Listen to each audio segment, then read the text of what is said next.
I see that they have those. I see that. That's the upgrade for next year. Yeah. Yo, what's happening, people? And welcome back to the Tiki Taka podcast. We're going to hear hot takes, unbiased opinions, and hopefully have a couple laughs along the way. Yes. Now, big episode. You almost need the intro music. You almost need now, you know, something to. We might actually need to work on that. If anyone knows anyone, let us come know up with an intro. This pod does deserve one. But the big talking point, obviously, two teams in the title race. One team got the job done late on. One team failed. But the Liverpool game has just finished. Recording this on a Sunday, so. To be fair, if this isn't on YouTube by Tuesday at the latest, then cook me in the comments. Because we're recording it on a Sunday, so we should get an earlier one out. And look, I said it's been a massive weekend of Premier League football, and primarily at the top of the table because Max Dowman, remember the name, became the youngest Premier League goal scorer ever at the age of 16 and 73 days as he sent the Emirates into absolute pandemonium. Live and direct. He was there. I was gonna say, tell me, crazy. And also, before you tell me, like how sort of not weird. I don't know if that's the right term, but how weird is it? Some of these Arsenal goals recently, where it's like you can see them a million miles before they happen. Like that's not the first one that we've dribbled into an empty. You know, we were at a buying game with Martinelli. Like you know.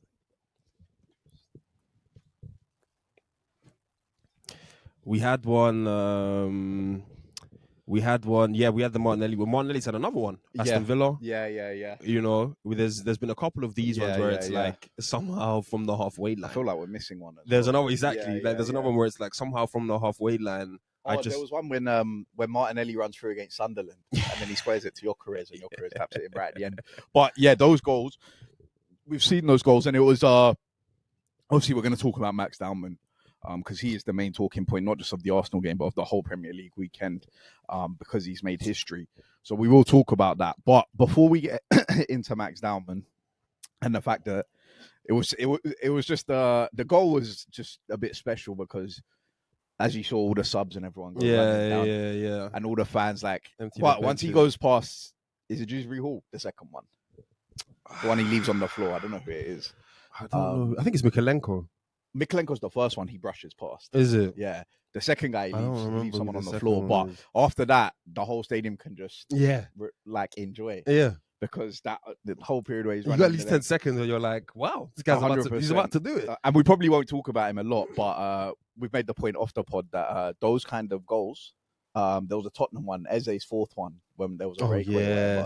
But those kind of goals, they almost always have one of Martinelli or Trossard's fingerprints all over them, yeah. Like the Havertz one against Chelsea, Trossard plays it out, and then we go. And Martinelli had the first pass against Bayern. Yeah, Havertz is another one. You're right. Yeah. And this was Martinelli's header to Max Dowman. I thought for a second, for a smidge, that he was maybe going to square it to Martinelli.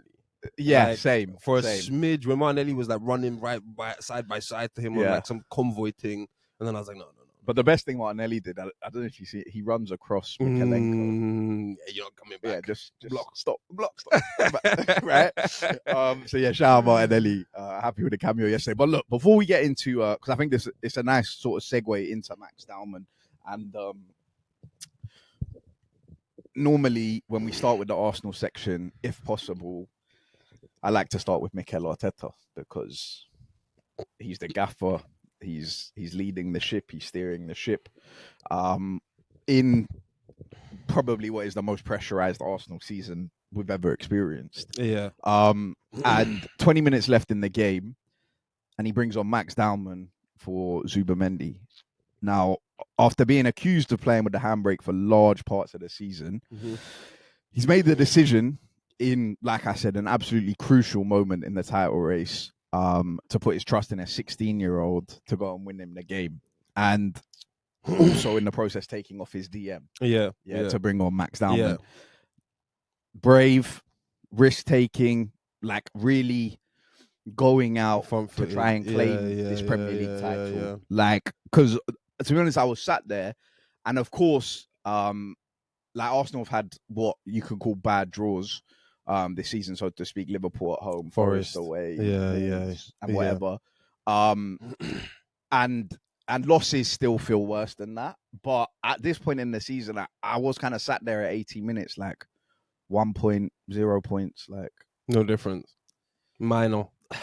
like Initiative. you know what I'm saying? Initiative Like, given to City. obviously difference is still 1 point, but I'm like, there's 3 to be won here. And Arteta, for one of the first times this season, and we have to give him massive credit for it, because it has been something that's been leveled at him, and he did it in the moment, and it worked, and he deserved that bit of luck, maybe, or whatever, 100%, for taking that risk. 100%, 100%. And just on that, the gamble, that risk, 100%, he deserves sort of credit and praise, because as Arsenal fans who've watched this season, we know how much Arteta doesn't want to break up Rice and Zubomendi. We know that. He wants to leave them on at all times together to see out every game. So to have that sort of change of heart, or whatever it is, open opinion, difference of opinion to, all right, maybe I do need something else. I'm going to drop Eze deeper. I'm going to bring Rice deeper. I'm going to get this Dowman. I'm going to move Saka into the center. All this kind of stuff. It is tweaks and changes that 100% fans have accused him of not doing earlier in the season or earlier in his tenure at Arsenal, seasons gone by, all this kind of stuff. Even during the game, guys were still criticizing him for the subs that he made, saying, the subs haven't made an impact to the game and this and that. So 100% Arteta deserves his credit. And, like if you make changes and those changes then win you the game, that's just you as a manager. You just have to, whatever you think about the players, whatever you think about this or that, or the seasons that these respective players have had. Yeah. As a manager, you just have to get credit for that, because they ultimately have won us the game. Agreed. But Arteta has done that multiple times. I think the match of the day we had the most 21 goals and assists. I haven't seen match of the day, but yeah, from the bench. So Arteta has, but a lot of those times, even some of the substitutions in the Everton game, Gyökeres for Havertz, Martinelli for Noni, or it could be Noni for Saka sometimes, or Marino for someone, or you take your DM off to put a 16-year-old winger on, signal the intent to the crowd, because that was one of the first times, at least this season, I've sat there in the Emirates and I'm like, Arteta's going for this. And albeit we've only lost one game at home, there's not many games where we've had to go for it, but I've really sat there and been like, the Liverpool game, didn't really think that. I don't know if there's been any other home draws or whatever. There's been there was an acknowledgement that there isn't a can down the road to kick. Like, we actually can't kick this one down the road. We need these points now, today. These points, exactly. And even the 20 minutes with added time, probably 30 minutes that Max Dowman played, I didn't think Arteta would give him that much time, even if he was to bring him on. He's giving him minutes. It's not. I was gonna say something disrespectful. It's not Phil Foden minutes. Is it disrespectful? It's not. Now. It's not the current climate. The current climate. It's not the 4 minutes at the they've put up 4 extra minutes on the board, and we're bringing on Foden in the 89th minute. And being like, change this game, turn this result around. Yeah. Like, it's not one of those ones where it's like, I'm getting you on just to get you on so that you can make up appearances and make up some younger step, all this kind of stuff. He's given him 20 minutes to change this game. But I was gonna say on the subs as well, I mean, it's again to Arteta's credit, like, Gyökeres has come and scored the striker's goal that we need. Yeah. And Max Dowman has come to be the creative spark that we need.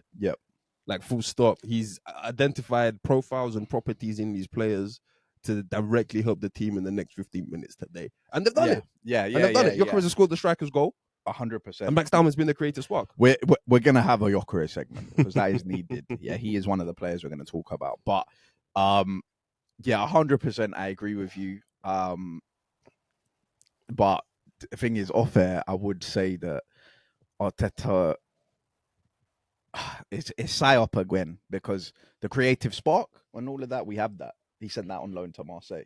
In my opinion. Well, I think Arteta regrets that. Max Dowman. And obviously we can never know all this kind of stuff. But I think if you was to ask Arteta, like, do you regret sending Ethan away to Marseille? I feel like you'd be like, yeah. Because I feel like I think even he came out. He said, "If you could told me that Marino injured." So I think at that point, probably. And at the time he was sending him away, he wasn't like He didn't he didn't really want to do it. Yeah, he didn't really want to do it. But Ethan was asking for minutes, and Arteta was like, "It's tough." yeah, 100%. And look, that's neither here nor there. That's something we could, because today's really all about Max Dowman. But like you say, like, let's actually get into Max Dowman and what transpired on that pitch in the 20 minutes. Forget about obviously the moment that he has. I think obviously the second goal is a brilliant bit of skill. Goes past two players, runs the length of the pitch, puts it in. But the first goal is that's really like It's him. A like telling of quality. Like 16, bro. Yeah, exactly. This is the Mansfield. And I mean, the only thing I can really compare it to was Reece Nelson. Yeah. What that was. I was saying, and look, this is maybe again something we should speak about off air, but yeah, just on the moment and Max Dowman, like you like every time I feel as if, and no one's really trying to downplay it, but every time I myself try to downplay it, like, it's just a ball in the box. Yeah. I'm like, I still have to wrap my head around the fact that, like, this guy really is, like, he should be not nowhere near the professional level, but he really shouldn't be near the professional level. Like, like this isn't even preseason. Preseason, we were still saying it's too early. Yeah. It's this, it's that. It's good to see what he can potentially bring to the club 5 years from now. 6 years from now. 100. But I also think part of it is, look, it's still amazing. It's still unbelievable. Still, like, we couldn't really believe what was going on. But part of it is like, we've seen Ethan and Miles come onto the play with no fear at 17 years old, 18 years old. Yeah. And that's still scary. Both of them bad goals on Man City on Pep's head. That kind of, obviously this is massive, the moment, the title race, all of that. But to take the onus, like, essentially on yourself to be the one to change the game. Well, this is the thing, the quality and the swagger, that Max Dowman came onto the pitch with is what we've been asking for all season long. Yeah, 100%. And this is where Arteta's already saying, when they're asking him about if Max Dowman's going to start more games, calm, right? But bro, look, I'm being 100% real here. That's the quality that I just haven't seen all season, right? And that thing you're talking about, I agree. Of, don't worry, look, guys, I've got this. Yeah. Like, I'm entering the pitch. Yeah. It's cool, bro. That is very, very eerily similar to the Bukayo Saka days at the beginning. Yeah, and Bukayo Saka's had 2 bad performances this week. The less said, the better, and that's exactly what we're going to do. We're not going to speak on it, because Bukayo Saka is still Bukayo Saka, and I still have the faith and the trust in him to turn up. These 2 performances haven't been at the level. That's about it. So it's not a case of like, oh, he's the new thing, and he's none of that. It's not. But it is. The meme when you're dropping Andy. I'm done with you now. It's nothing like that at all. Yeah, because I still have time for Ethan. So, but that is eerily similar. That is what we always used to say about Bukayo Saka, is a fearlessness of coming in. Ethan last year, there's a fearlessness of coming into the team and being like, "Don't worry, guys." That Leicester game, Ethan really just put the attack on his back. Yeah. Balls in the box, dangerous, and that left-footed right winger. Ball on a sixpence. Yeah. Saka's done it. I see 2 shirts back there. I'm going to find one of them. Saka's done it too many times to count. We know Ethan has it in the locker, and we've seen it. And now Max Dowman's gone and dropped that one. Keeper Pickford in no man's. He thinks he can get there. No man's. He thinks that's an attainable ball. He's kind of gone forward, gone back, gone forward, and then just got a tap to it. Hincapié, another substitution, gets the touch. But yeah, that sort of like I'm sitting there watching this game for 0-0 for 85 minutes. And outside of the moments that created the goals, Max Dowman, he just lifted the vibes, the energy, the the fearlessness of I'm getting. And the other thing I will say is that everyone's like, oh, Dowman's done more in 20 minutes than Bukayo Saka's done in the game. And that was Jamie Redknapp's expert analysis. The mug. But bro, I was there watching it live. Max Dowman's not getting the same treatment. That's Saka's game, bro. Do you know how hard Njai was working to get back to Saka? Bro, any time that ball went down that line, full speed sprint from Njai to get back. And I was going to say, when Dowman was out there, it's 1v1. I was going to say, like, sometimes I'm not even sure if it's the fearlessness, because he did come on with fearlessness. Yeah. But I don't necessarily know if Saka is, being more conservative. it is for me just the quality piece. Like Saka so many times in the past, regardless of what we've said about his performances or X, Y, and Z, his mentality or his character going into the game, he has put the ball on the sixpence for Havertz or Marino or whoever. Yeah, whoever, yeah, to get onto. Like the quality has been there. And for this Dowman cross, that's what it is.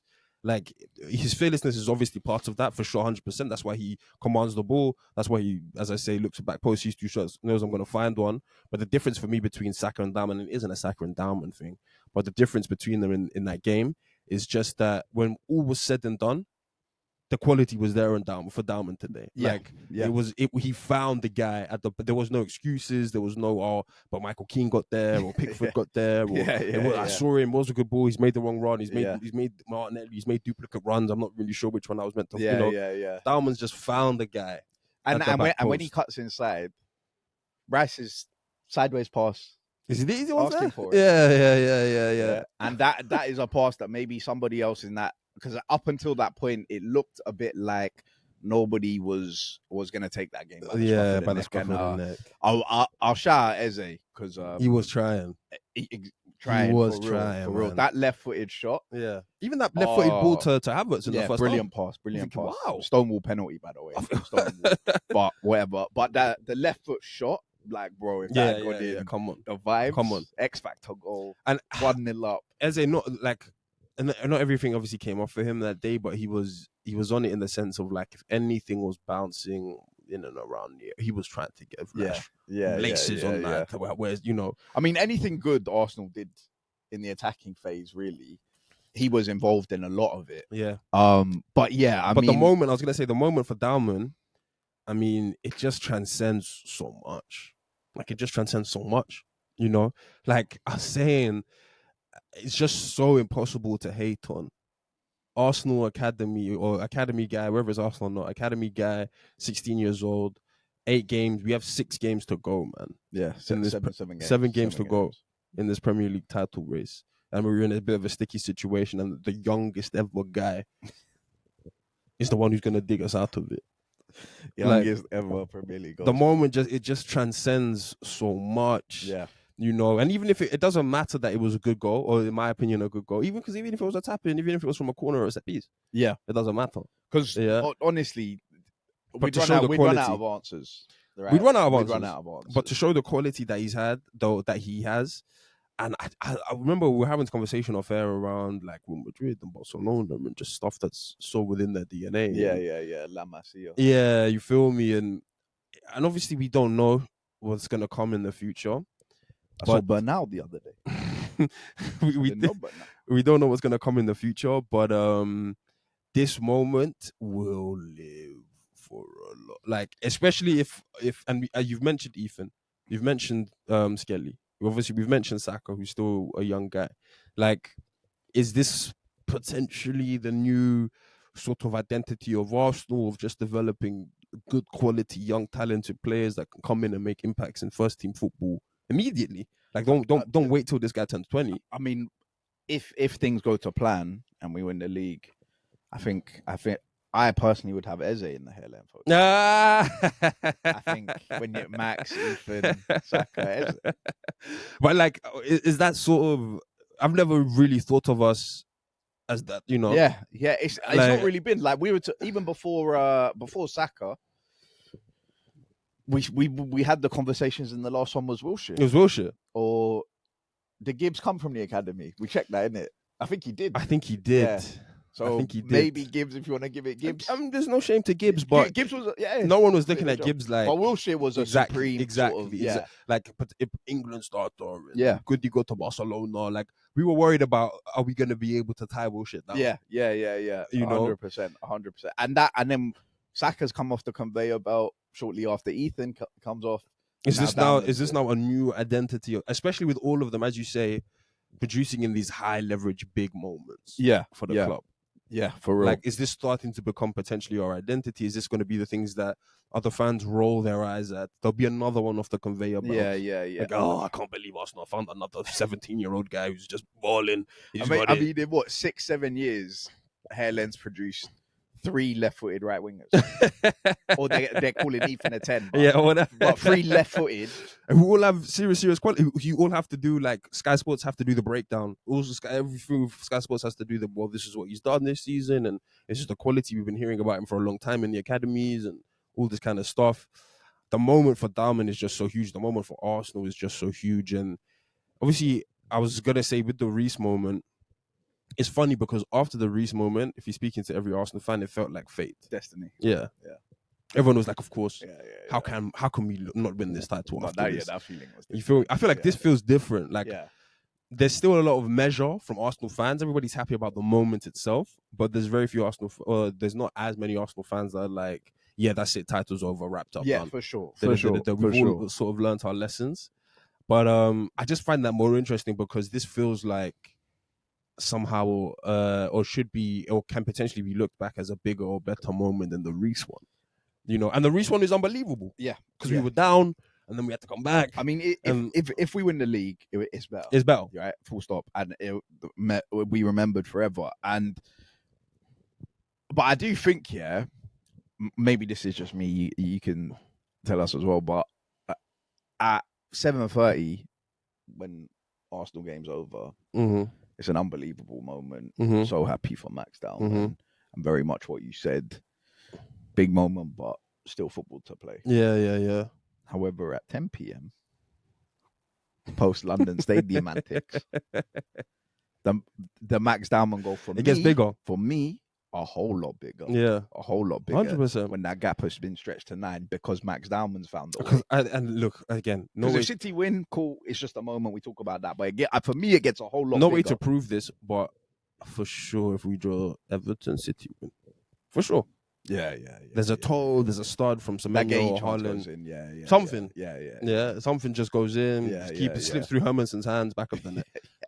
Yeah. 100%. So 100%, I hear you, and that's why you were saying, everyone was saying, like, we need to win this game to make City physically look at the table and see 10 points.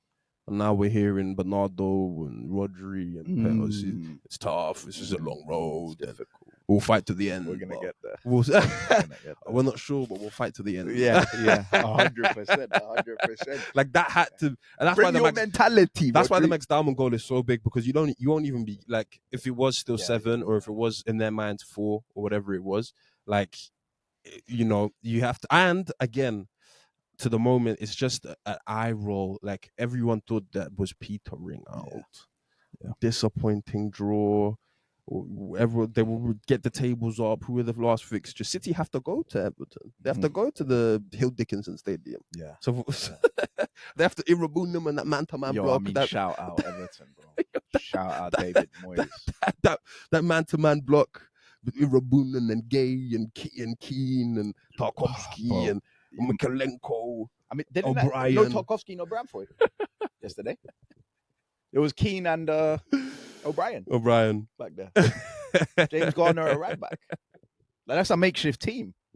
But I tell you, no spaces. Dwight, you mentioned Irabunum and Garner Gate, Dwight McNeil and Jai. Okay. Like I mentioned serious. About the double. Yeah, serious. But like I was expecting at about 70 minutes, these Everton players are going to be shot, like, knackered, and then we'll start finding the spaces and plugging the gaps. And it did kind of play out. Like, we did get a bit more joy coupled with Dowman coming on, but they were still right there. Yeah. But yeah, so quick shout out to, because we're not really going to talk too much on them, but David Moyes, that was a proper away performance. I feel like he can feel hard done by. I don't think he will do Jordan Pickford. I mean, he can afterwards. I didn't see his interview. He was talking about I think we worked their goalkeeper more than. That's for sure. That's facts. He was like, I think the boys deserved more from what they put in today. The only reason I was saying it, and the resilience, and I just think like a Jordan, and eventually we can see from one that Jordan probably knows he should do better on. Yeah. I mean, the only reason I say it that way is because I think Moyes on some level will respect. It was a tough game. His team had the better chances or the better of it, but the Arsenal are grinded. Yeah. his team. There will be. I feel like there will be an element of respect from Moyes. No, I think he even said that. I mean, they asked him about the Calafiori block, yeah, which we haven't seen spoken about. And David Moyes was like, well, that just tells you everything you need to know about this Arsenal team and what they're fighting for. They are willing to put any body part on the line. They will defend their goal with their lives. Like 100%, there was the respect from David Moyes. And look, top manager, bro. That's a top away performance. Manager. You put that in to this Arsenal team in a different season or any other team in this league. Yeah. And I think you're going to get something. And look, part of that, right, David Moyes has mentioned, and we will get to Gyökeres, but before, I was almost going to bring this person up first, but I was like, no, Max Dowman needs to respect. David Raya needs a segment this week, yeah, because not only is he making massive saves and all of that, but there's always been a conversation about winning a Premier League and not being able to do it without a keeper that saves a top goalkeeper, right? Yeah. I mean, it sounds simple, but a Premier League winning goalkeeper, which obviously, in our time watching Arsenal, we haven't seen many of them, if any. Well, obviously, the last one that won the league was Jens Lehmann. Yeah.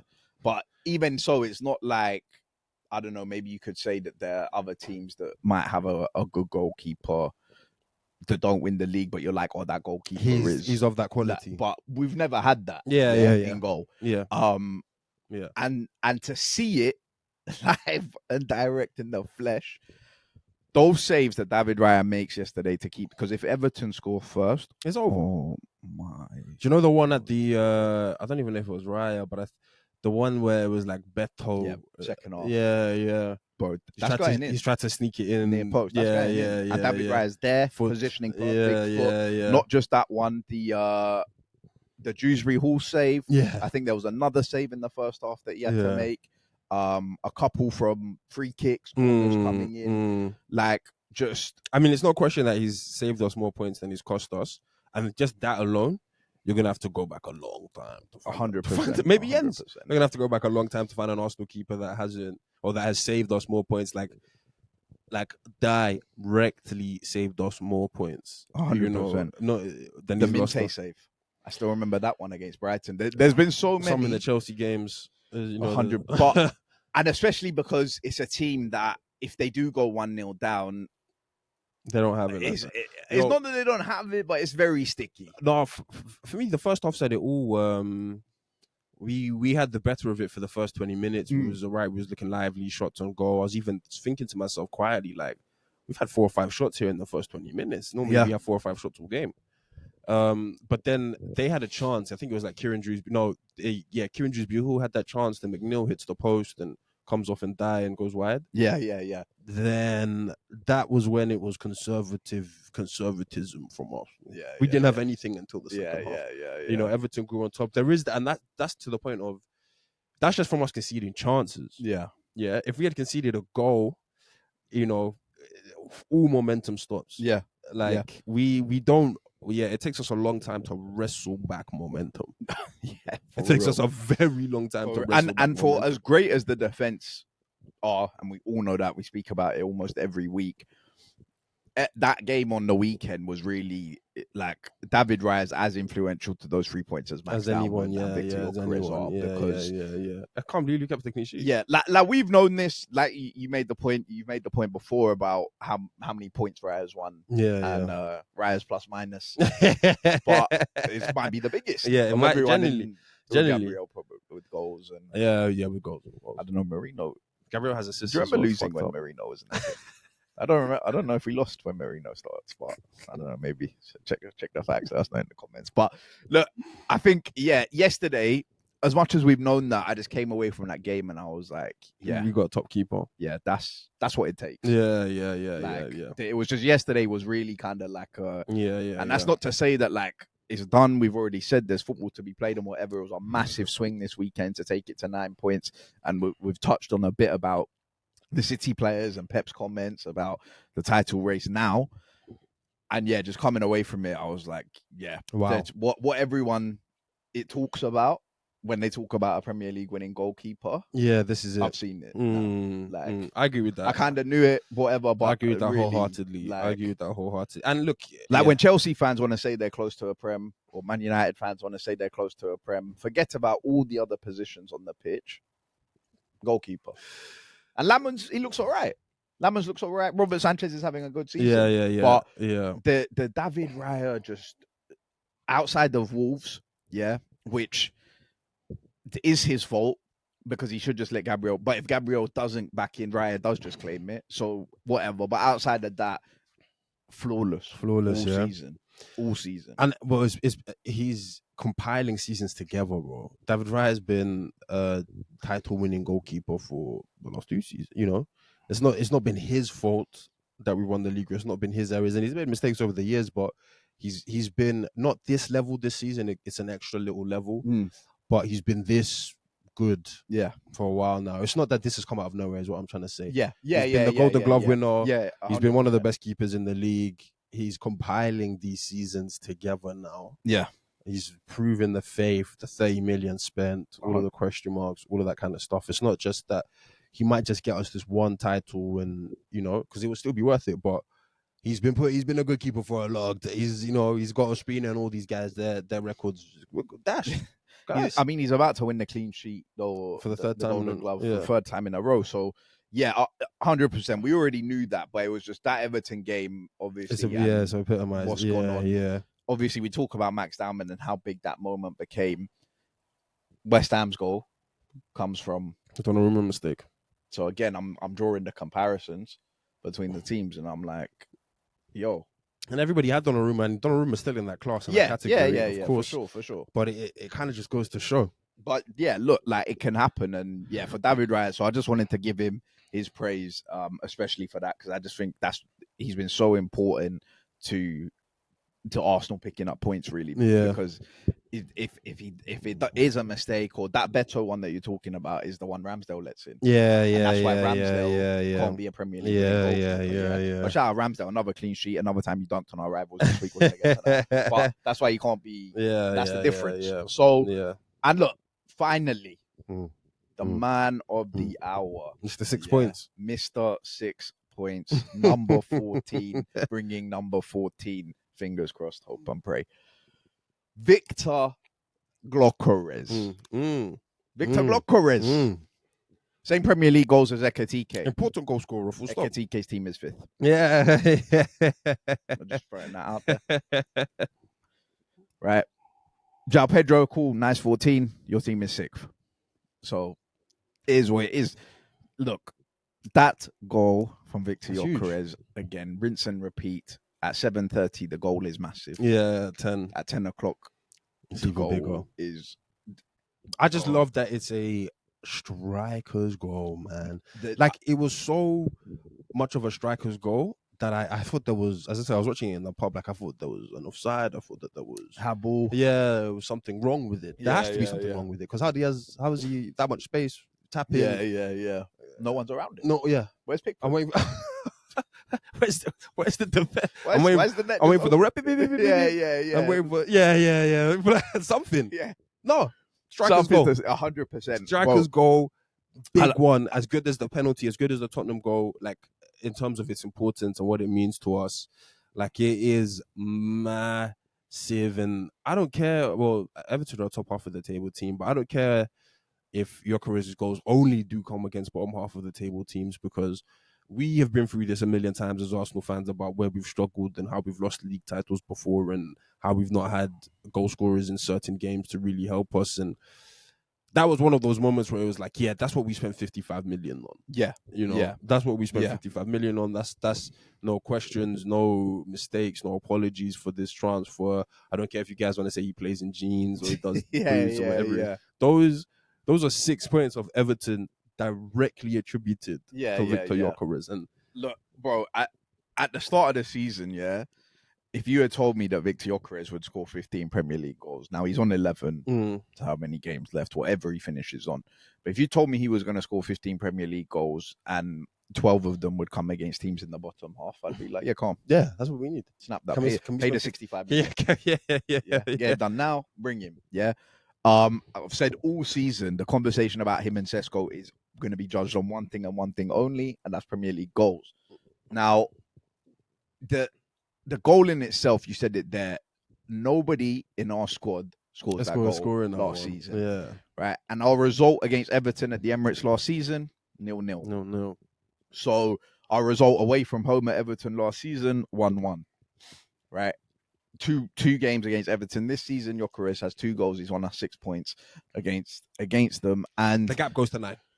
That goal it couldn't be massive. more obvious why you buy Victor Gyökeres. Yeah? Massive. Like we don't need to buy Sesko to do what Havertz did. And Havertz, he's still getting to the level. He's been out of the game for a year, but he had some nice touches. He had some nice link-up play. He does what Havertz does. Yeah. Right? Which Sesko tries to do, but doesn't do it to the Havertz level. Yeah, of course. João Pedro tries to do, but doesn't do it to the Havertz level. Ekitike maybe tries to do, but doesn't do it to the Havertz level. Gyökeres is a goal scorer. Right? So as much as there's a conversation between the two of them about who the number 1 striker is and whatever, you need both of them. And I was just about to say, the good thing about this game was the 2-man step. Yeah. Like, they weren't on the pitch at the same time, but we've got 60, 65, 70 minutes out of Havertz. We've got 15 minutes out of Gyökeres, and Gyökeres scores in his 15 minutes. Yeah.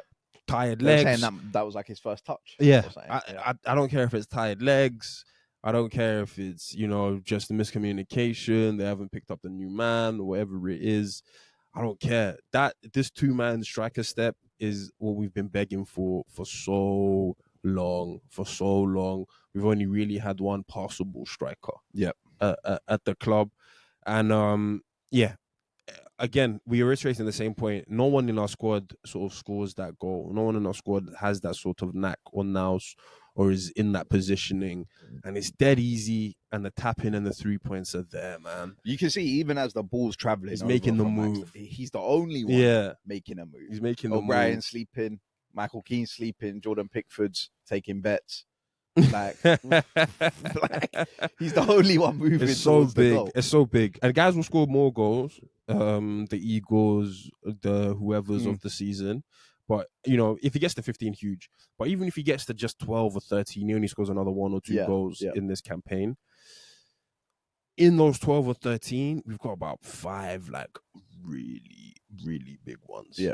We've got like 5 really, really big goals, which, again, we just haven't had in seasons gone by. And if you're wondering where the margins are, why we've lost out on the title by 2 points, it's because of that. And to bring it back to another point that we made on the podcast that we have like referenced throughout the season, Gyökeres has faced a fuck ton of criticism. Yeah. Probably some justified criticism from Arsenal fans and some very unjustified criticism, like you say, Jeans, Tim's, whatever. Yeah. Like, he's faced a lot of it, yeah? And he went through a period between, I think, what was it, like, he scored the penalty at Everton, but it was like his open play. Yeah. It was like 13, 14 games or something. But when it comes to March and the title race is heating up, he's ready. And someone needs to step up because nobody else is going to bag on this pitch, and we need a striker to score a striker's goal. There's none of this. And obviously he's been in hot form since then and carried it on and whatever. But that all speaks to the point of his mentality as a 27-year-old he's ready to win the Premier League. Stays ready. Exactly. He's coming off that bench to win that game. And he's done that. We don't need the 21-year-old, the 22-year-old who, during that period of all of the criticism and no open play goals, his head's gone down. Show, I don't want to compete with Havertz. I'm scared of, like, no. He's here. He's ready. Like, he takes everything on the chin. He's a fight. He's Arteta's soldier. Really. Yeah, really. Just sending him out there when he needs to use him. And look, I'm looking forward to seeing Havertz and Gyökeres play together. Bro, yeah, we can talk affair about what might happen. But yeah, look, massive goal from Gyökeres, massive weekend. And look, we've referenced it a couple of times, so we're going to go on to it to stick with the title race theme. Arsenal obviously won their game. Saw Erling Haaland watching the Arsenal game as he's walking into you? With the I headphones. didn't see that. They showed it on Sky. Okay. All the City players probably thinking, yeah, Everton doing us. They've gone out to warm up. They've come back in 2-0. 3 points. Knife. And now they've had to go back out there. Knife. And look, before we talk about title race, Pep and Rodri and the comments and Bernardo and whatever, we can talk about the game, which was a lackluster performance from Man City. Yeah. Really sort of passive. Bernardo Silva scoring a cross. Bro, he even said it was a pass. He came over and said pass. He looks up and he looks at Haaland. Bro, the eyes say it all. Yeah, Man. like he literally looks at Haaland. That Discovery, the TNT guy. He's such a glazer, man. I can. The commentator. Yeah, he just Darren Fletcher. Yeah, Darren Fletcher. He's been dying for City to come back into this. Yeah. He has been. Anyway, yeah. Well, they all have to be fair, innit? Like, remember Gary Neville when City won at Anfield? Yeah, the pod will be good. We'll have to see what Gary says. Yeah, for sure. It would have been better if Emery was an absolute bottle. I know. We're gonna get there as well. Look, lackluster from City. Knowing that they have to go and win that game, knowing that at that point it was a case of we need to go and win all of our remaining games, and they've drawn to Forest and West Ham back to back, 2 teams fighting relegation down there. So I don't know if you want to go with Man City or West Ham or roll it into one, because West Ham were out there fighting. Yeah, that defensive performance in the second half, I can't remember West Ham stringing 3 passes. Also, it just seemed wave. This is such a random player to sort of acknowledge, but I was looking at Wan-Bissaka, his confidence on the ball. Yeah, I was like, Wan-Bissaka, you've not been confident on the ball all season. All season, you've not been confident. I mean, he almost chalked up a goal. Yeah. But I'm looking at Wan-Bissaka and he's trying to bait guys in. He's trying to bait players. He's trying to 1-2s. I'm like, what is in this West Ham team? Yeah. Like, what is going into this West Ham team where... Well, we know. From top to bottom, where these are the same players where it was like Wan-Bissaka had to have time out of the team and they were getting the other guy in, all this kind of stuff, And look, as I say, he's a really small part of this, but that West Ham team, no, man. Well, look, one thing we can talk about, right? Because we can tie up Man City's performance in this game. There's really nothing to say on it other than lackluster. So we can talk about the title race in the comments and do all of that. But if we talk about West Ham briefly, Nuno, I think in almost every game I've seen him play with West Ham, he's played 4 at the back. Yeah, and he's played 3 in midfield and 3 up top.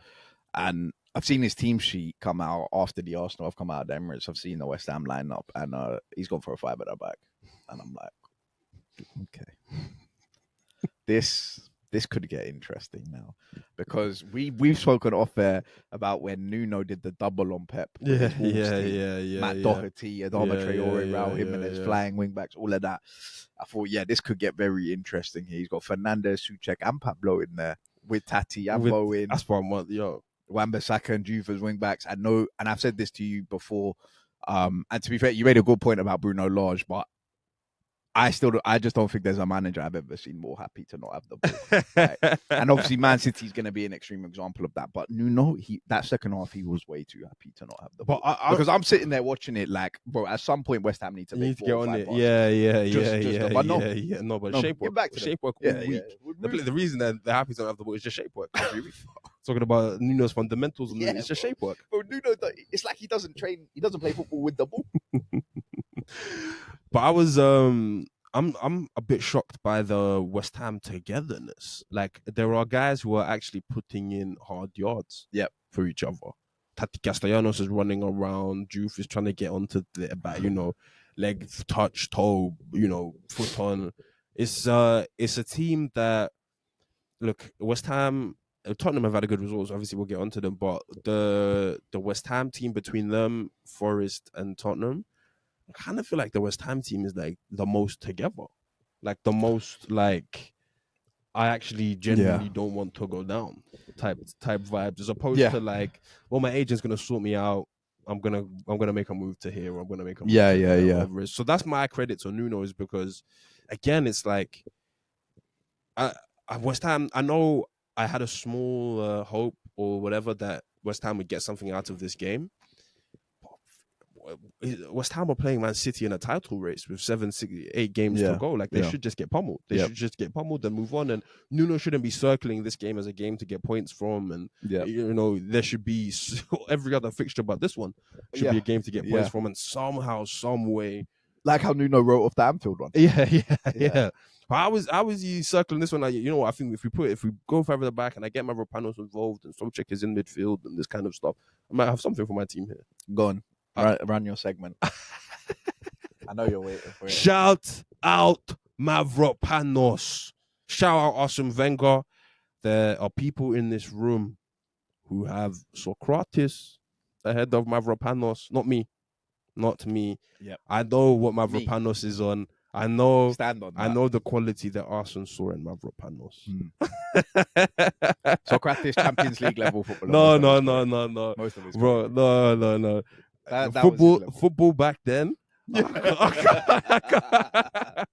What you could get away with back then when Mavropanos tried to play faster. No. Football back then. Arsenal had built him for the modern game. Arsenal had him in store. Socrates replaced him. He's literally.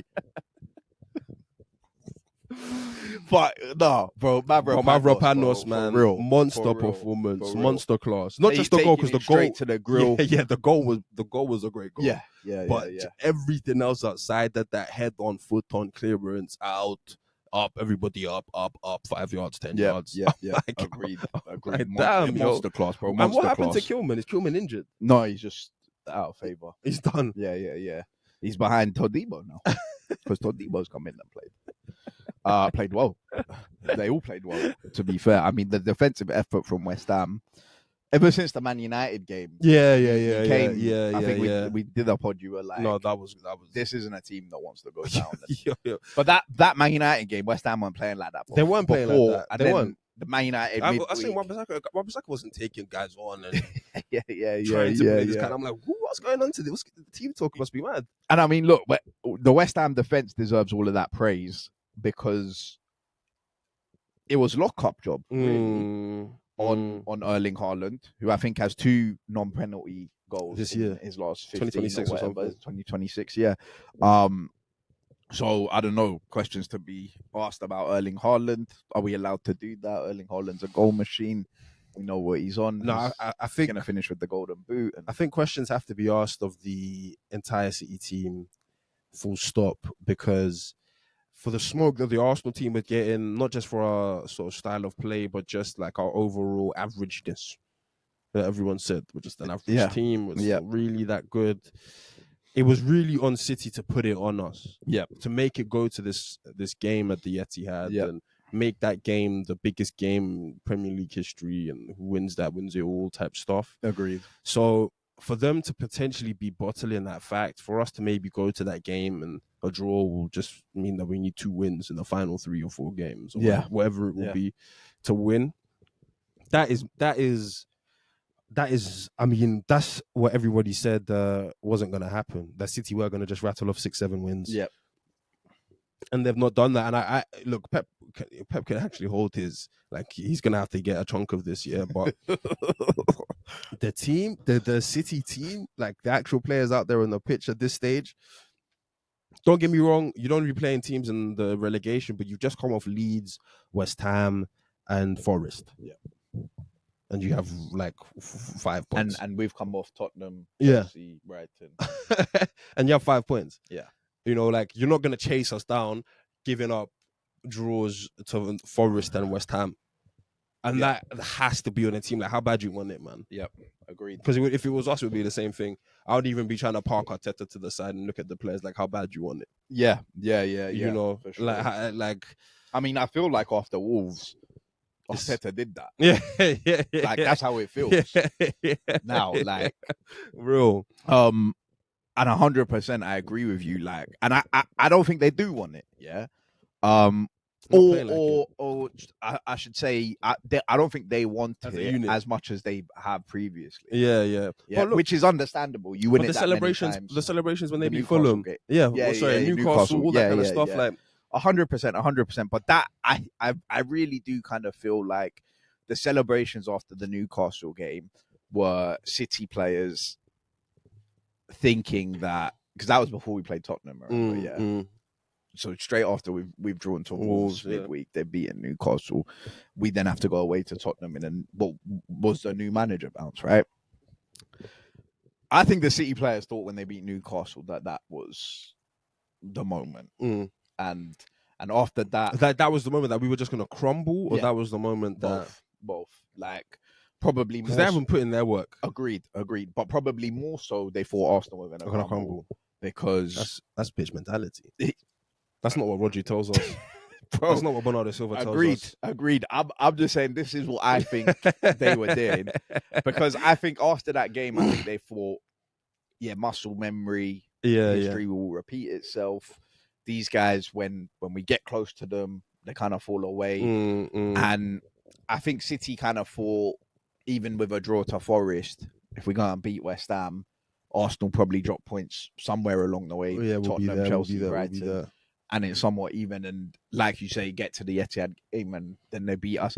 I think, but now, I mean, we can get to the comments. Have Pep and Rodri half thrown the towel in?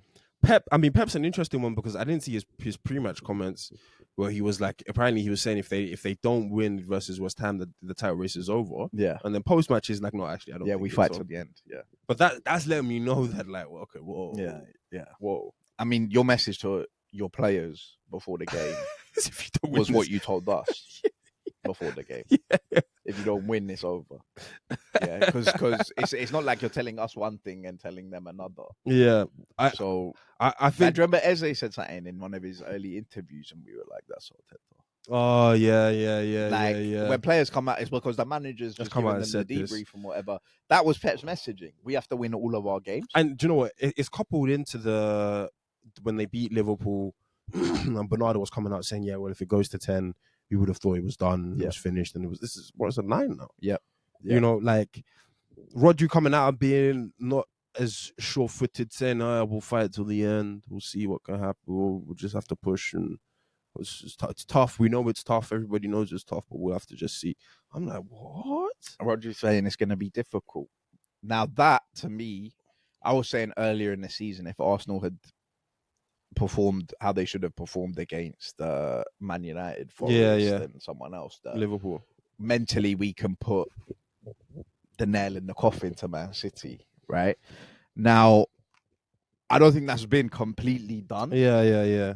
But the coffin's been readied because we still need to win our games. But I mean, it's not us telling you. It's Rodri. It's and Rodri. Pep. It's Bernardo. Yeah, it's them man coming out and telling you Haaland's face at the end of the game. The images on all of them, and to think about, obviously Rodri. Where's your mentality, bro? You're meant to be the sharks, the blue sharks, the monsters. There's meant to be blood in the water. If this podcast does anything, get word to Declan Rice that if things go how they should come May, get him in an interview talking about mentality. Yeah, and that's why I'm desperate to go to the Etihad and get 3 points. Desperate. That's bang. Yeah, but look, we can cover that closer to the time. Yeah. But yeah, Pep. You said Pep needs to hold this. And he's lucky that we didn't have a midweek one.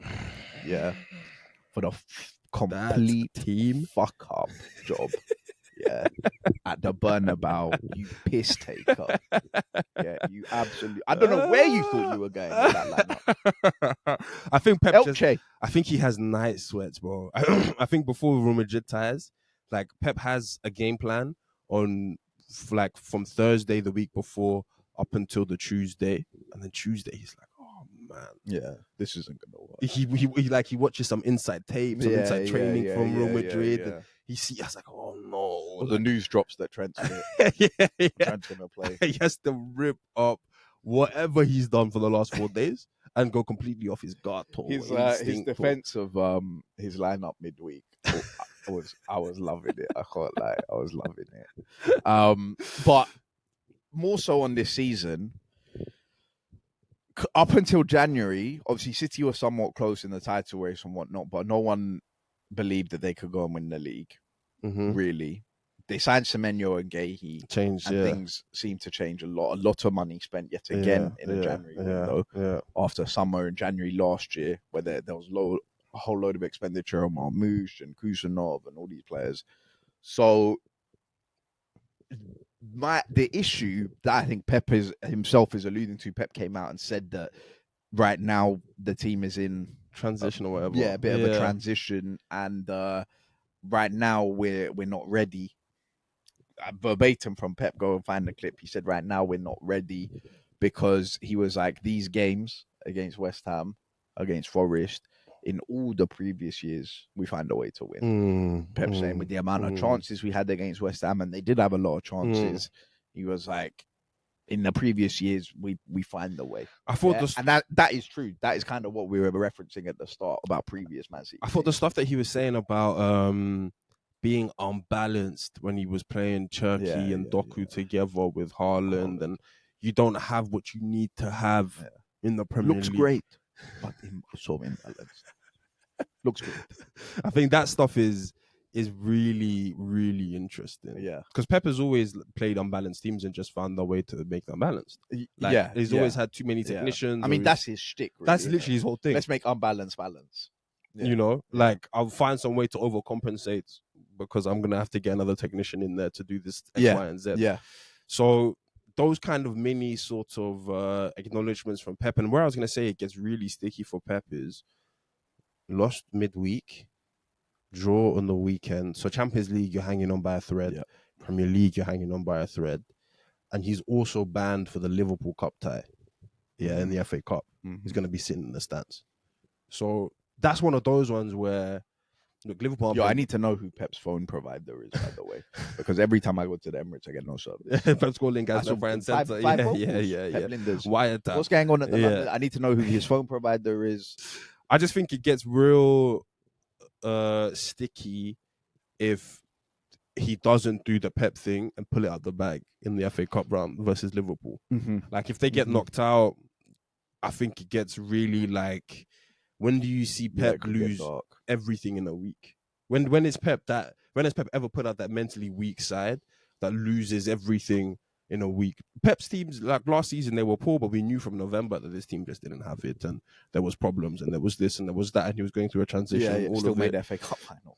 You feel me? Like when, like that is, Pep will have, obviously he has to hold a lot of it. He's Pep, but like if Liverpool get knocked out of the Champions League, lose the Premier League race, and get knocked out of the FA Cup in a week, in a span of 7 to 10 days, and potentially lose the Carabao Cup after that.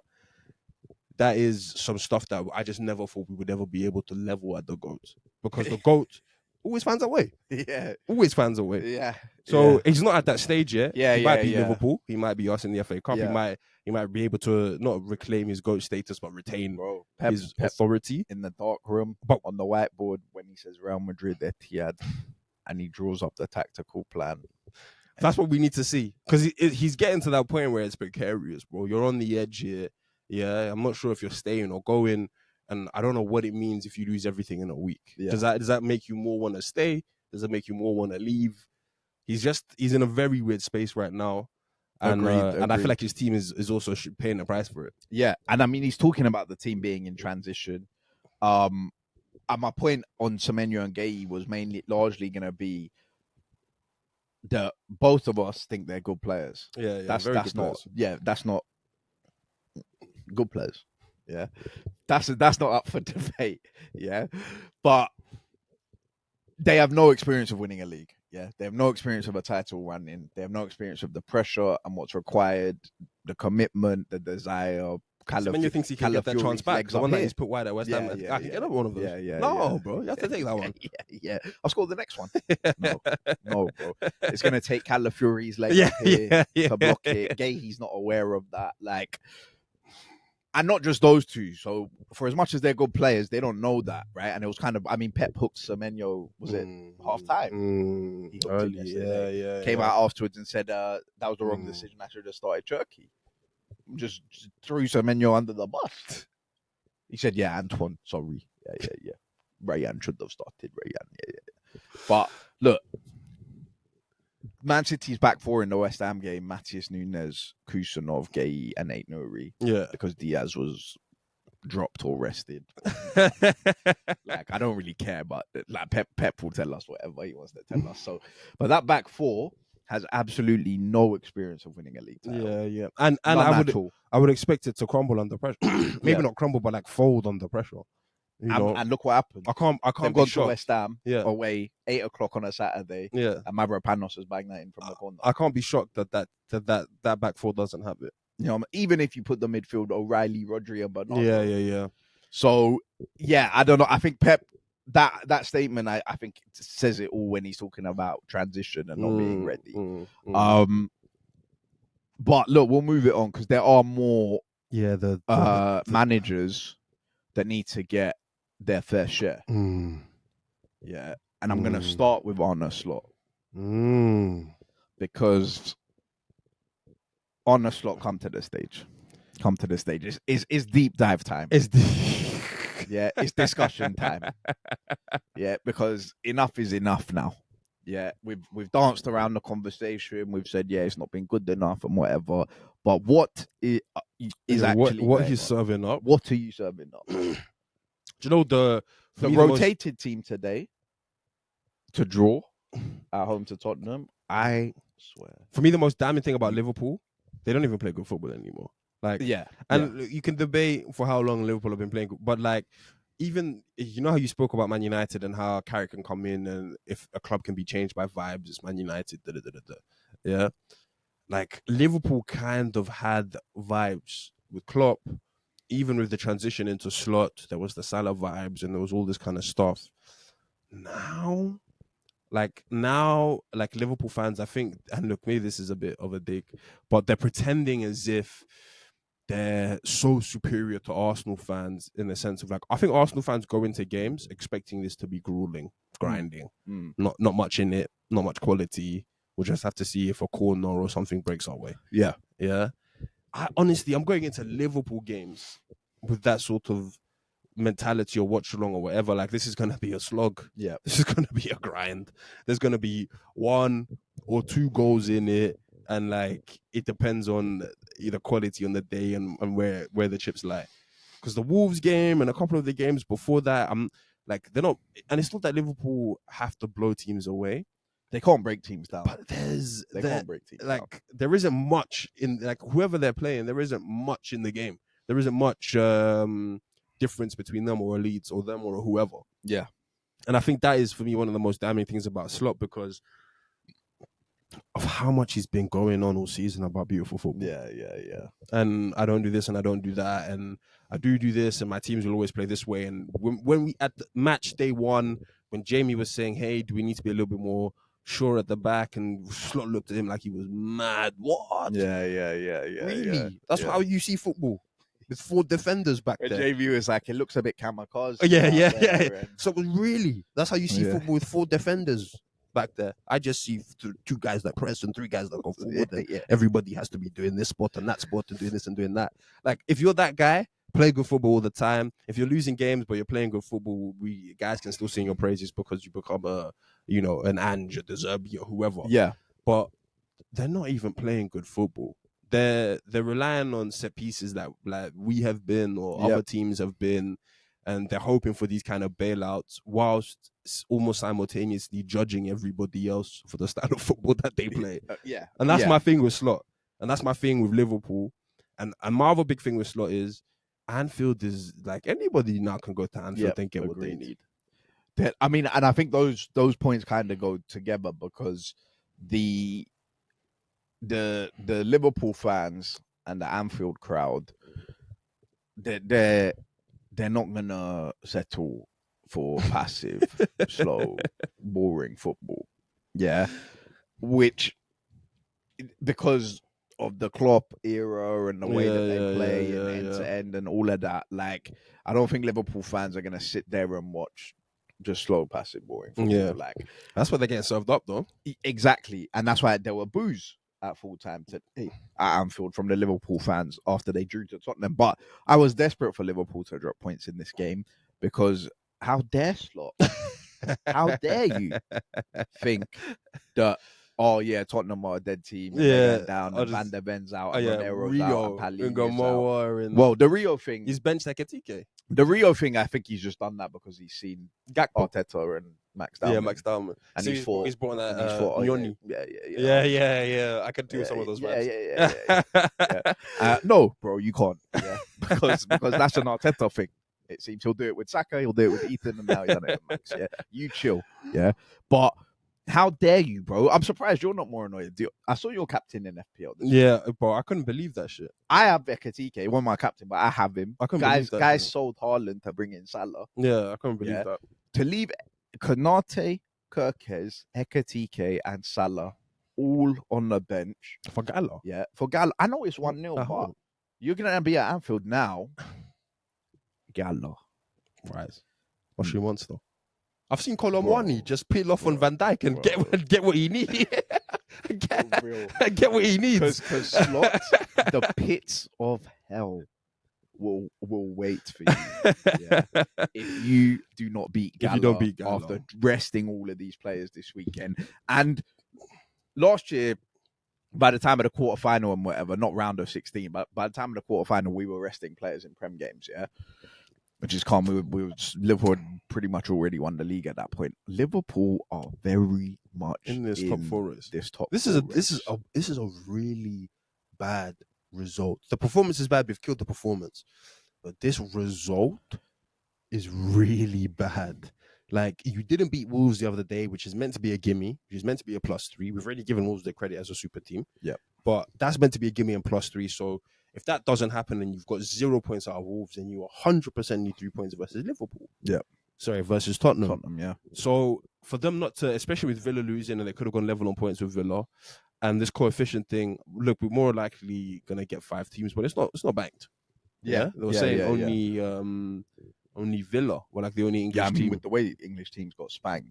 You know? Yeah. So it's not banked. Yeah, because even Forest lost to Midtjylland. Again, at home. So and Palace drew to AEK Larnaca. I was so shocked by the lineup because I was kind of shocked to see where Slot's priorities are. Like, I know Champions League is a big thing. I know Gala, like, you can overturn that tie. I expected guys to start and be brought off early. And to be fair, like that, the way Tottenham started this first 70 minutes, like, they were begging to be killed. Yeah. Please get rid of me. Yeah. But I'm like, I've sometimes thought I've seen the worst of Slot and his managerial decisions. Yeah. Or him, like the potential downside of Slot as a manager. Yeah. But now I feel like he's reinventing his downside. I don't think we've seen the worst of it. But like, I feel like he's reinventing his, like this was mates. Yo, I'm just choosing my boys. Gakpo, get out there. Yeah, the Dutch boys. Gravenberch, get out there. Frimpong. Yeah. Go, have fun. Virgil. No tactics. All the Dutch boys. No whatever. Like, go do your thing. Go out there, have some fun. I'm like, but where is the care towards your league position? Where is the understanding of last time out was a poor result? Time to get back on track. Where was that? Right? I mean, to not have one of Ekatike or Salah, not one of them. Both of them have to rest for this game. Slot got what he deserved. I was happy that Tottenham actually got that point in the end, and it's a massive point for Tottenham. But I think the relegation talk will save. Yeah, because it's nothing's changed really. They all got 1 point. Yeah. Tottenham are the biggest winners of the weekend, though. Even though West Ham got a draw with Man City, which was a massive result for Nuno, because I mean, bro, I told a mate of mine yesterday, he's a Liverpool fan. I said, if Liverpool don't beat Tottenham tomorrow, next time we go out for dinner, I'll pay for your dinner. Bro, I saw the lineup. I sent it to him. I was like, what the fuck is this? Lineup is a joke. Yeah. Lineup is a joke. And I was literally saying, he was like, no, we're not playing well and Slot and I don't know what's going on. I was like, but no Romero, no, all of that stuff. And I was like, just put the fries in the bag. Yeah. Like, we said it on the pod. We were like, fries in the bag. So for that to happen, I'm so happy Slot got his deserved punishment for not treating the Premier League the way. With the respect. Did you see the way they were getting onto Marco Silva because he made 9 changes in the FA Cup? Yeah. Because they were like, Fulham have never won a trophy in their history, and Marco Silva's made 9 changes for Southampton or whatever. Like, but this is a Premier League. You're dropping your star players, your best attackers, You end up drawing to Tottenham and Florian Wirtz. I thought he'd arrived. People were telling me he's here now. Jamie was doing his best. I just feel like Florian Wirtz always makes the right decision. Yeah. I just feel like he always makes the right play. I feel like he's just. Didn't he miss a sitter in midweek against Gala? That should have put you. I remember there was a time Rio was looking to line up for a shot. He just smashed it at him from 5 yards. Just smashed it at him. Can't control that one. He has to come out, recycle, go and grab that one from the corner flag. I'm like, what? Bro, honestly, I think Florian Wirtz is getting away with murder. Bro. I think the gas on Florian Wirtz's performances, everyone wants to run this narrative about post-December and what Florian Wirtz is. Bro, I ain't seen shit from Florian Wirtz. Honestly, I ain't even doing a banner thing. I haven't seen shit from the Florian post-December stuff. like, you know what I'm saying? Like we even said on the pod, he's picked it up. Yeah, but it was down here, bro. I it was saying, on the floor. I said to guys in November, I said on this pod, what does success look like for Florian Wirtz? Like, if at the end of the season he's got 6 and 4, which he doesn't even have yet in the Premier League, are we saying that that's a successful season? No, for a guy that's 150 million or whatever it was. No, yeah. Now we're in March. He might have 3 and 2. But what is this turnaround? What is this like the Florian Wirtz that I saw briefly at times for Bayer Leverkusen? Yeah. There's evidence on this podcast of us coming on here before the 2024 Euros, saying that he was talking about our top 5 players to watch and talking about him as the crown jewel. I'm not hurt, but I was like, damn, Liverpool have got themselves a really good player for real. Talking about that, Florian Wirtz is the crown jewel of that Bayer Leverkusen team, as the guy with the stardust, with the quality. Now guys want to talk about Florian Wirtz like, I think we've realized that Wirtz he can't be the A side attacker and he needs. We need to speak about it fair, but I've been seeing Liverpool fans losing their shit because what? they were doing. You can't be the A side. Do you know when football fans start to do bailouts? Like we know that he hasn't. It's kind of like how Arsenal fans with Gyökeres were doing that, but like look how high our line is when he's on the, we get the line all the way up to the halfway line when Gyökeres is up there. There was a stat of like we didn't lose when Gyökeres. When we were doing too much to sort of prove.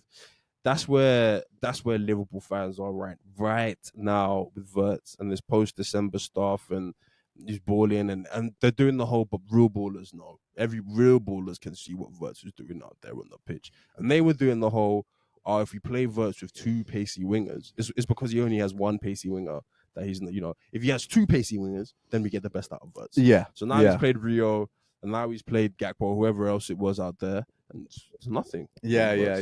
I agree. I mean, bro, look, honestly, I think he's getting away with murder. I think for somebody of a high profile, large price tag summer signings,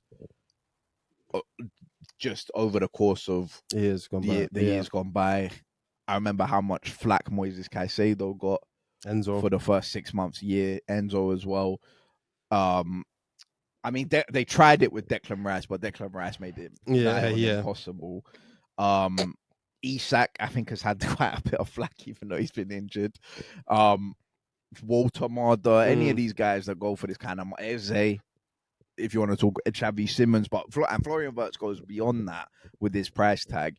And he might be all of those guys combined, this price tag. Genuinely, Like, I don't know, man. Like, I'm genuinely asking the question, like, what is it that I'm supposed to be seeing? And I think it gets even darker and scary. Look, well, maybe it gets better because Slot brought him in as like, this is my guy. I've got a plan for him. I know his qualities. I know his attributes. Trust me, you English, you don't understand a player like this. I'm going to get the best out of him. So what happens if Slot goes? What happens if Slot goes? Maybe someone else is like, all right, you're just a winger, you're just a 10, you don't fit in my system. But if Slot goes, it's set up perfectly for Florian Wirtz, isn't it? Because Xabi Alonso. If Xabi Alonso comes in, then he'll get the best out of him. He'll get the best out of him. But I think it gets scary if it isn't Xabi Alonso though. Agreed. Because it's really hit or miss. Like this new manager will get the best out of him. Or this new manager is like, he's not an 8, he's not a 10, he's not a winger. Exactly. That profile, like, look, we don't need to bring him into it, whatever, But, and look, Martin Odegaard's a cerebral footballer, so there's a place for him because He is that. But that profile, you need to do something else. Like Martin Odegaard, unfortunately, like Eze, as much as he's a 10, bro, he was an 8 yesterday when he's Jimmy an came athlete. off. Anyway, He's getting back. He's getting into defensive positions. Like the number 10 position, and probably what's kind of somewhat contributed to Martin Odegaard is that it's kind of being phased out, right? Foden. Nothing no to minutes. be seen. Yeah, no Palmer. minutes. Yeah. Scrub. Tough times. Yeah. I'm joking. But we're gonna get to Chelsea. Yeah, Palmer, dark. Rodgers fallen off a cliff. Yeah, Rodgers has been poor for a while. Like, but those guys, obviously, Rodgers in particular, have different aspects. But Foden, Palmer, Florian Wirtz, Martin Odegaard, that ilk. Like, you can't just be a 10. James bro. McAtee. What was his name? Yeah, that is his name.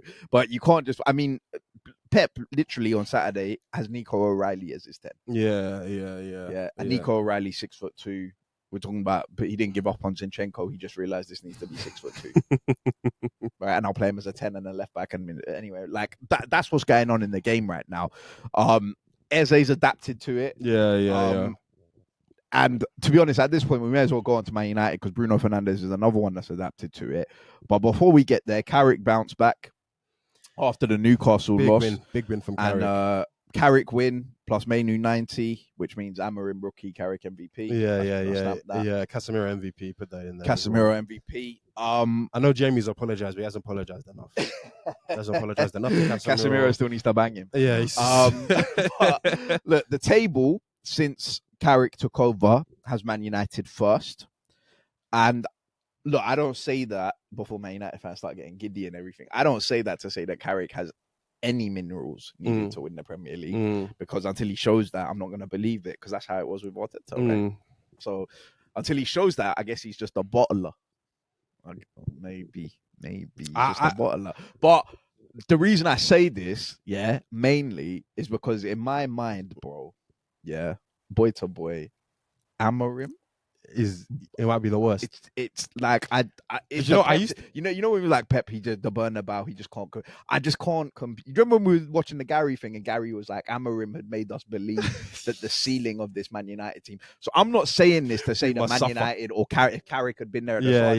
None of that. I don't believe any of that. But just the fact that Man United since Carrick took over are first. I wasn't completely out on Amorim. I remember saying that Amorim was a better manager than Carrick, or the potentials that Man United were looking for after they said that they was going to get rid of him. And I used to have Amorim as less of an issue in the Man United timeline than Ten Hag. But man, the post Amorim stuff. I mean, where Carrick looks like he was rotting the on the inside. He was an agent against their success. Like when Carrick got the job, we both sat here, both of us, and said Amorim's a better coach than Carrick and Oli, but those guys can get vibes. I take that back wholeheartedly. Carrick is head and shoulders. Yeah. The gap between Michael Carrick and Ruben Amorim is night and day. I struggle to actually get and do you know what it is? Do you know what makes it night and day? Is Carrick's ability to just make simple and basic decisions that make sense. Yeah. Like, let's bring Kobe in. Yeah. Okay, I need to bring Ahmad in for this game today. Yeah. Okay, Maguire's back. Maguire in. Let's go off the bench. Yeah. Like, basic decisions. Simple basic decisions. Bruno 10. Literally. I'm just going to put Bruno in the 10. And Bruno, of course, we have to have a Bruno segment. Yeah. Like, Bruno has been balling all year. Yeah. Yeah, he has. But I have to commend Bruno more for how much he was balling under Amorim. Yeah. After seeing Bruno back in the 10 position. This is just so easy. It's so natural to him. 100%. Bruno's walked away with 2 assists today, and it still should have been 3 or 4. But there was 2. There was one that he gave to Sesko. He just played him in. He just half turn, played Sesko. Sesko's kicked it out for a throw-in. And also Bruno, he fits in that thing we're talking about of number 10s needing another skill. Yeah. Because Bruno Fernandes has 16 Premier League assists. And that record is coming. It's getting close because he picked up another 2 today. He needs 4 to match it in what have they got left? 8 games. So it's getting it's interesting. Yeah. But the thing I was gonna say is that it's not so much about him getting those assists, but if he's on 16 now, and from August till Jan, he was played as a 6, picking the ball up from his centre back and goalkeeper. Oh my God, bro! Yeah. If Carrick, that's one thing we could say is that if Carrick had been there from the start, Bruno might have Smash that record. It might be 30. That's what the new record might be 30. For real, that's one thing we could say. Untouchable. Like, and today, one from a set piece, one from open play. That seems to be Bruno through and through. One from a set piece, one from open play. Yeah. Ticking over. Look, unbelievable player, man. I'm running out of words to, and this is strange because I used to be such a Bruno hater. Hater, and I'm running out of words to no, shout out Carrick. praise him. Shout out Man United. They have this good thing going for them right now. Even though they had a poor result, wherever it was last time out versus Newcastle, the ultimate vibes that Carrick has brought, the ultimate like clarity he's brought to Cunha, Mbeumo, and Bruno Fernandes and Sesko is all the difference. Yeah. Is literally all the difference. It seems like guys aren't asking what my job is anymore. They know their jobs. They know what they need. Yeah. And one thing I will say, which the Man United fans can take and run with if you want, is Man United are an entertaining team to watch. Yeah, they are. They are. They play. I can give them that. Like, Man United do play some good football. Sure, they do have entertaining games with opposition. They've got decent guys that shoot, take shots, take risks, play passes. Like Mbeumo's always, and they've got quality. Everything Mbeumo does is to angle himself for a shot or an assist, like a pass that's gonna get someone else. That's everything he does. Cunha, he's Brazilian. He's in it. He's on it. He's got the dog. But even the Cunha finish is so good. He wants to score. I'm loving the vibes, the surf. Yeah. I'm loving the vibes. Bruno's and Casemiro, man. Yep. I can't believe Casemiro. I can believe, but I can't believe Casemiro. 7th Premier League the goal. Farewell tour. Whatever it is. The farewell tour. Casemiro is walking. I can just smell it. I know when the goals. He's been on the phone to Marino. Yeah. He's been in his Marino. I'm not sure there's time to say goodbye to Casemiro. Casemiro shouldn't be a starter for Man United next year, guaranteed. Absolutely not. But he could be in and around it. Look, I agree, man. I agree. Like, if you need someone to come in, you're gonna be, when Man United go back to playing 3 times a week, there's gonna be. But I think Casemiro. I think guys are acting like he's 38, he's 34. Yeah. But I think Casemiro, after he announced that he will go. Yeah, I think it became a lot easier for him to just do what he wants now. Like, be in my groove. But now I'm seeing like no looks. I'm seeing like he's fully in his bag. I see it. But that's how it is, isn't it? Like, at least I respect Casemiro, because he's not the 33-year-old. And to be fair, these guys are goal scorers. Maybe it's a bit different. Salah, Aubameyang, yeah, or even Rashford, who was younger at the time, like contract season. Run it up. Like, add the contract, add the buy, all of these guys. No, I've told you, look, I'm done. Service done, and I'll give you. Thanks for the 350. It's done. I respect it. I respect it massively. And on the flip side, because that was a big result for Man United after losing to Newcastle, it was going to be interesting to see how they bounce back. They obviously took the win. Third now, 3 points ahead of Villa. After winning today, 6 ahead of Chelsea, 5 ahead of Liverpool. So very good position for Man United and Michael Carrick.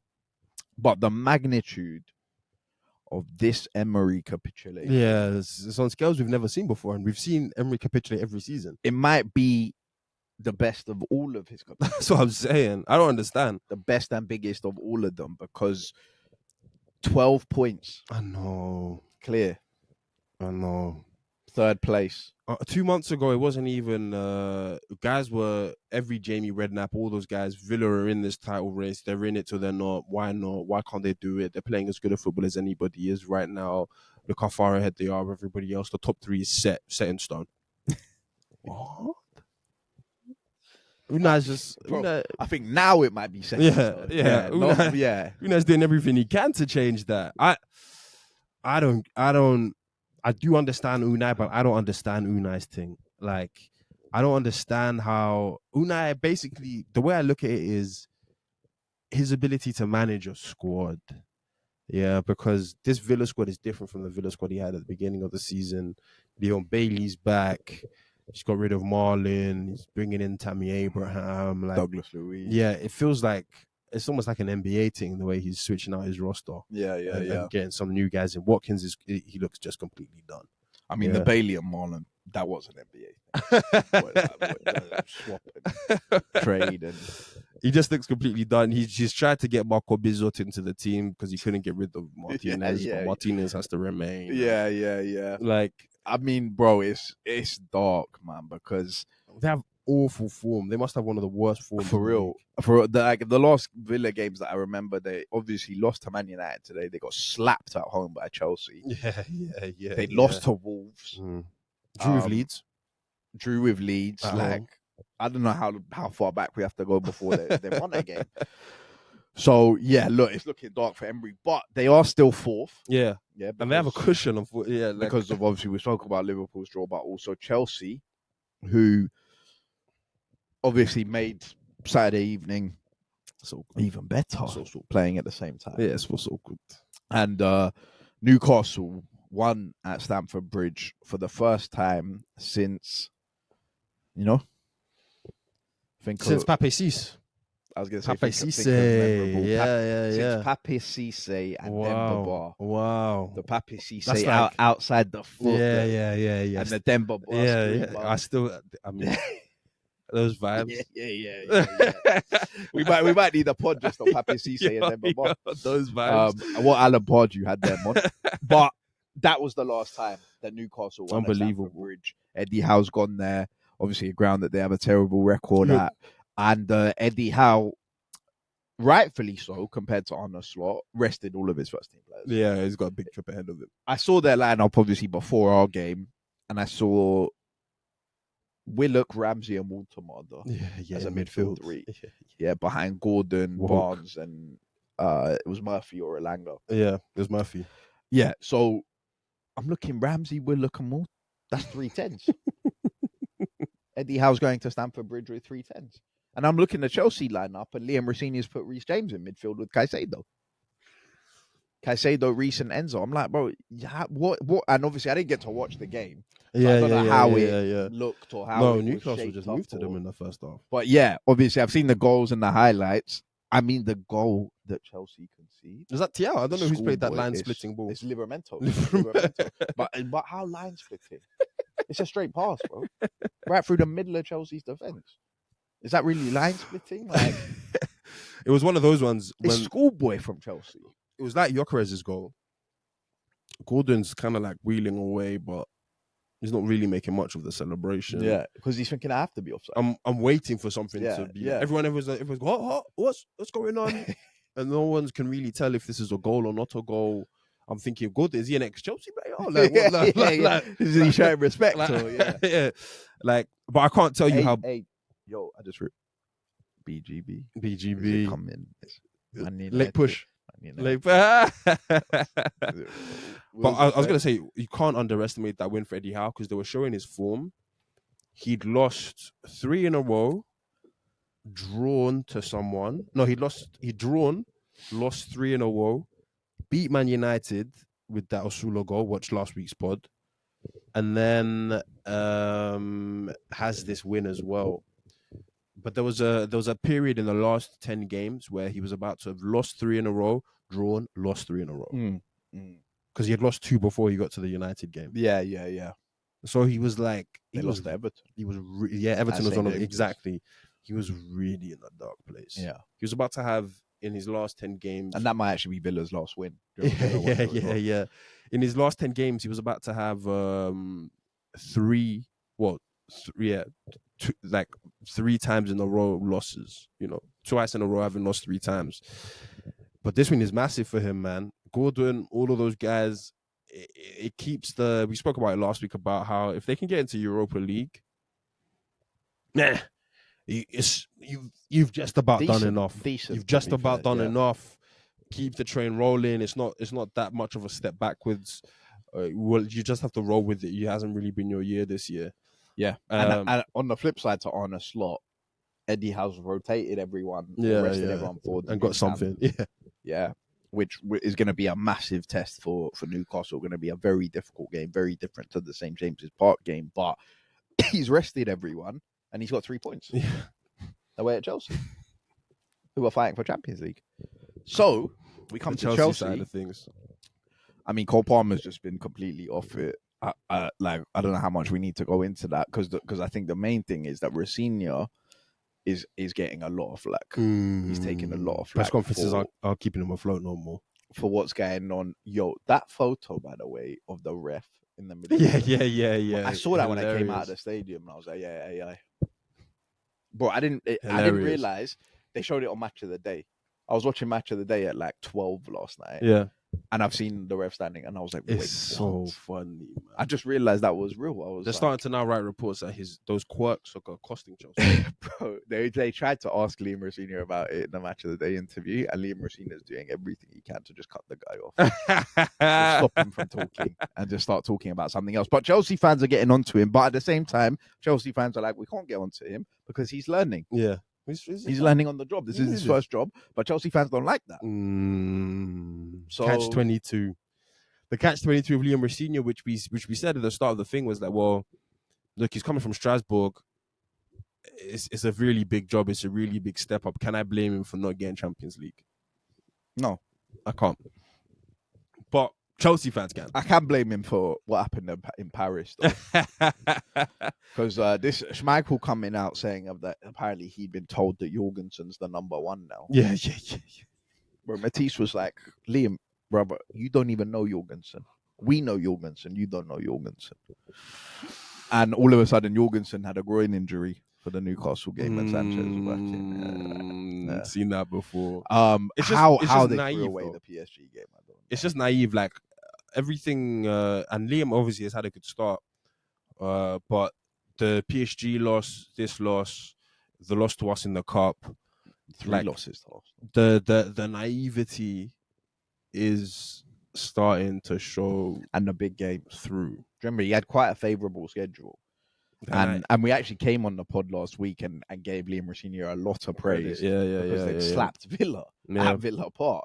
Yeah. Right? But that now JP looks a bit like Emery tax, realistically. Right? Because they're at home to Newcastle, and Newcastle have not been good this season. Yeah, they haven't. Especially away from home. They haven't. Yeah? A place they haven't won at since Pape Cisse scored one of the most ridiculous goals I've ever seen. And if Newcastle are going to beat you at your place, it has to be by more than... It can't just be 1-0. Dark. Like that is dark. That's not putting up a fight. Home fans leaving 1-0. Yeah, that man. And I think with Liam Rosenior, man, I don't have any sympathy for him, to be honest with you. But I do think that if he doesn't get Champions League, then does he stay in the job? You know, like guys like him, the players might like him. There might be stuff to build on for next season. I mean, I might think give him a Europa League run. I think predicting that stuff with Chelsea, Bluco is and impossible. Todd Bowley, and I just have no idea what their plan is. Like, they've given Rosenior a 5-year deal, so logically, regardless of what happens, he's there next season. But I don't know what. Like, Chelsea probably have a breakaway clause if he doesn't reach a certain amount of points, or there could be anything. It's really going dark. on. It's really dark. They got to play Man City next. That's their next game. Yeah, that's why it's so good they lost this one. You have to bounce back. You have to go and win that game. Have to at home as well. Another home game. But yeah, look, the race for the Champions League, some more twists and turns this week, more to come, and big fixtures as well, because a lot of those teams need to play each other. But that's what we're going to talk about this week. Tottenham play Forest next weekend, so we'll have a big relegation talk segment next weekend. That's the one. Tweet of the week for me. God, there's been so many. I've got the picture of Messi holding Lamine Yamal. Oh yeah, it's Max Dowman. That was, or the John Terry. Did you see the John Terry one I sent you? Yeah. The only glides like Messi. Chelsea captain lead their legend, JT. Guys, we took the youngest ever Premier League scorer record, might lose Henry's assist record, 1 in, 1 out. 1 in, 1 out. I don't know, man. It's been a crazy week for sports in general. I think it's easier for me to start with MVPs and rookies because it feeds it. All the tweets around Bam on my tweets of the week. Bam. Yeah. Yeah. And he's my MVP. Positive and negative. It's just so good. So What is it? Ice Cube's son, O'Shea Jackson. Well, he was having a meltdown. He was having an absolute meltdown about this Bam 83. Look, we can get into the nitty gritty of that off air. Yeah, because I respect it. 83 points, but I do think it's a bit nasty. No, there's nothing nasty about it. I think just blame the Washington Wizards. They're my rookies. Fouling guys when you're up 30, so you stop their possession quick. Get the ball back. Spurs was on my MVP list for the week. Spurs. Bro, come on. Guys, want to get on to Arsenal about ethical. He's made 37 out of 42 3 throws. What happened to ethical hoops? No, there is no such thing as ethical free throws. Didn't he shoot like 40 plus? Yeah, he's made 37 of them. Yeah, great, unbelievable. But it's ridiculous to shoot 40 plus. Washington Wizards, what are you doing? He had 60 by the third quarter. He had 32 in the first quarter. Bro, it was so funny when they started triple teaming him. What you said, bro? Fries in the bag, man. Bam was like, yo, I had to start going to hunt for the ball. I'm collecting in the backcourt and there's 4 guys. There's 4 guys on me. I've got 4 calls. Oh man, it was funny. But okay, yeah. So MVPs and rookies, Bam is my MVP. Max Dowman. Yeah. Dead Day. I actually have an MVP for Fed Day. Valverde. Serious. Top level. Courtois. Top level. Courtois. They will rightly save the long ball. I don't know how Courtois stays so locked in Champions League. The O'Reilly savers. Like, Courtois is the greatest goalkeeper in Champions League history. Yeah, just by goalkeeper. Full stop. No, your move aside. I mean, I'm pretty sure he's the only goalkeeper ever that will get man of the match in a Champions League final. But the thing with Courtois, yeah, is like some guys might look at it, yeah, and say, "Oh, you like if you don't catch Courtois when he's not on his best day, then you haven't got a chance." Like if Courtois on his best day, it's over, yeah. And I was like, look, I don't want to sound biased, yeah. We saw that, but I think Courtois was on his best day. The tweet said it. Guys forget that Courtois had an unbelievable game versus Arsenal.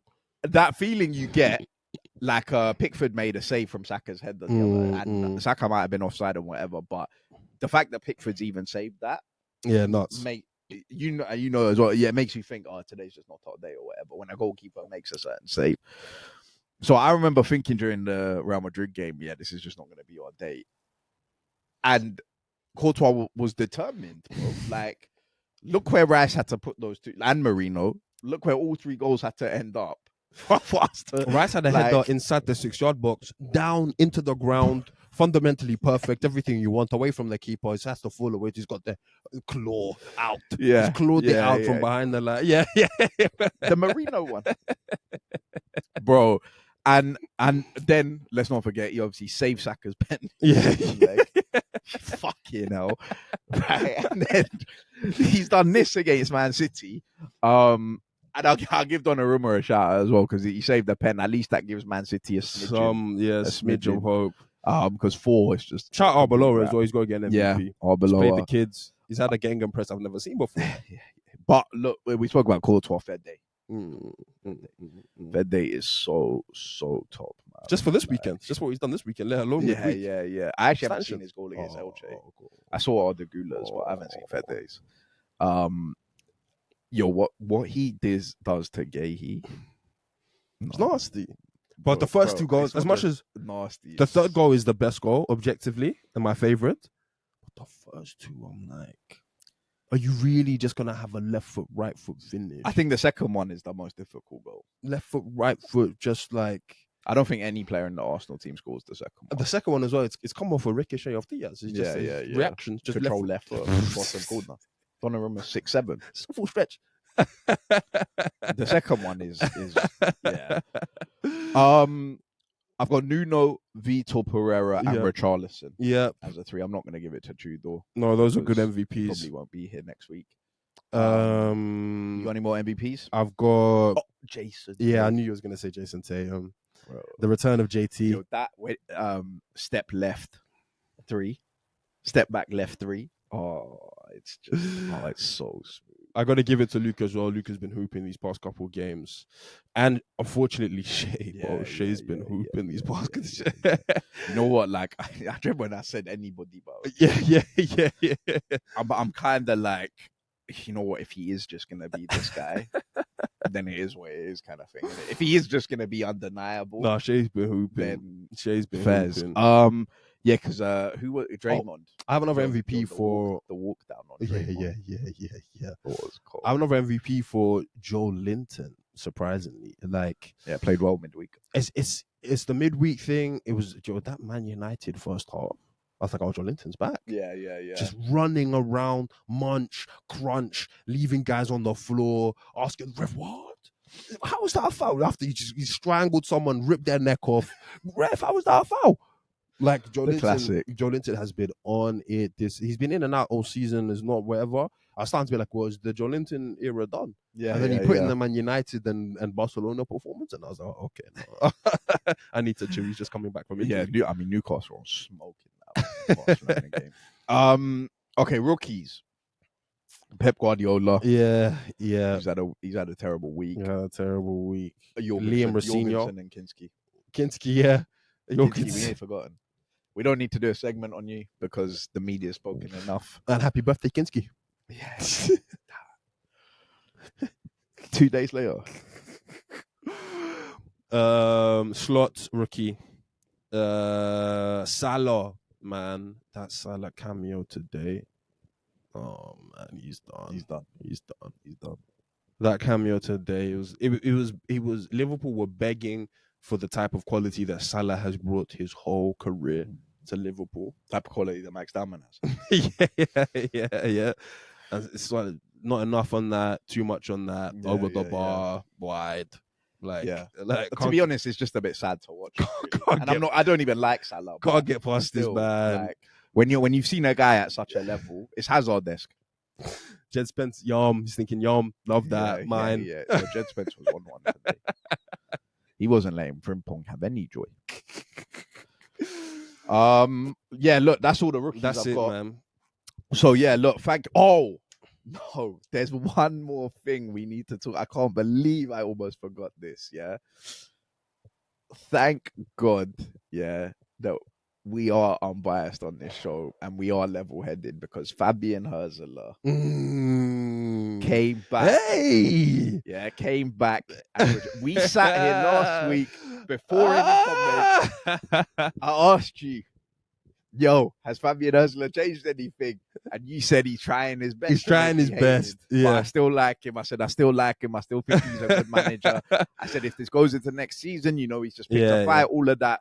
Fabian Hürzeler came out. I spoke to Arteta, basically retracted the comments. He came out. He said, I admire the way they play. I think Mikel Arteta is one of the best managers in the world. Mikel Arteta came out in his press conference. He said the things that Fabian Hürzeler messaged him shows how all the positive things about Fabian Hürzeler. So, look, thank you, Fabian Hürzeler. We sat here on this sofa. We trusted you. We gave you some rope and you didn't kill us. We trusted you after we should have killed you. Yeah.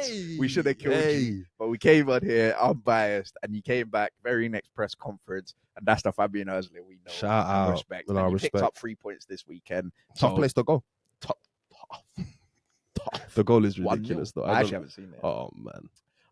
Shout out to you, Fabian Hürzeler, and we'll end it there. So thank you guys for listening, and we'll catch you next week. Peace.